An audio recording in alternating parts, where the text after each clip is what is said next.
this one is from Amy. She says, my 13-week-old puppy growls, barks, and bites when trying to cut her nails or clean her ears. We try to distract her with treats and toys, but nothing works. She's comfortable when we touch her ears and paws. Yeah, pretty normal.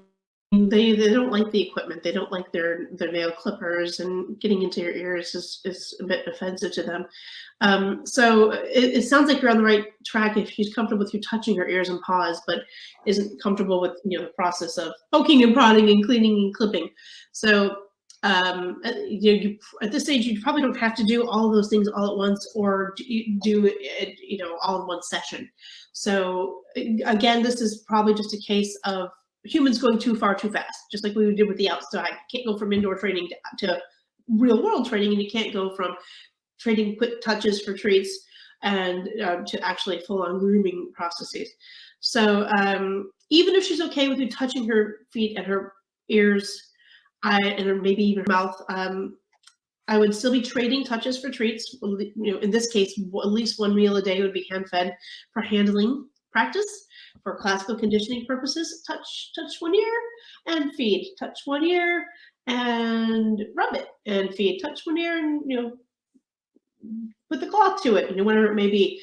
Settle down. Obviously, work on these things when the puppy's tired at first.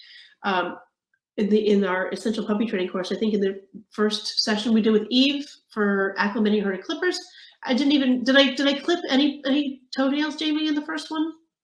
Not in the very first session, no. In the first session, you let her sniff the clippers, you let her hear the sound of the clippers, and I think maybe snip, snip. Gently tapped a nail.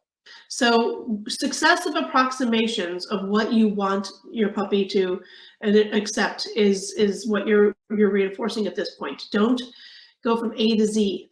Count in the nail clipping process. You have what, at least whether you have dew claws or not, you have at least 20 nails to clip, and maybe more. So do one at a time, do one a day.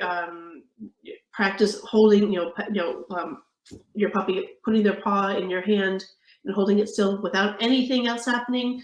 Practice chin rests so your puppy can learn to stay still while you check the teeth and ears, and gradually work this up. You can break this down into probably a 30-step process, and you should.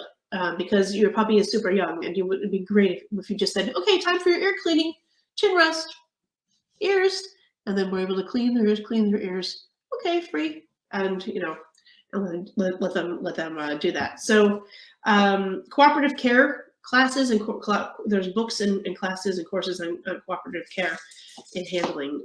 But first, just start with general handling, and don't take any of your touches and pokes and prods for granted. White feet, condition that them to like that by feeding while you do it. Lick mats are a great thing too.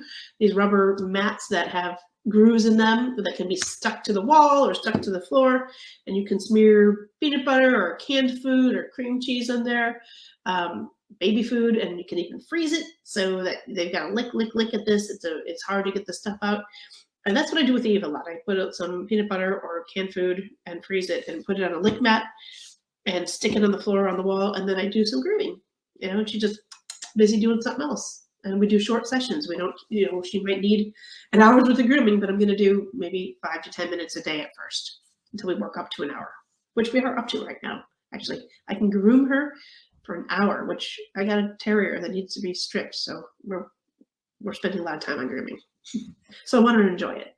Is your dog also aggressive in other situations? If so, this next video is exactly what you need to watch, where we share more on training an aggressive dog. Click to watch now.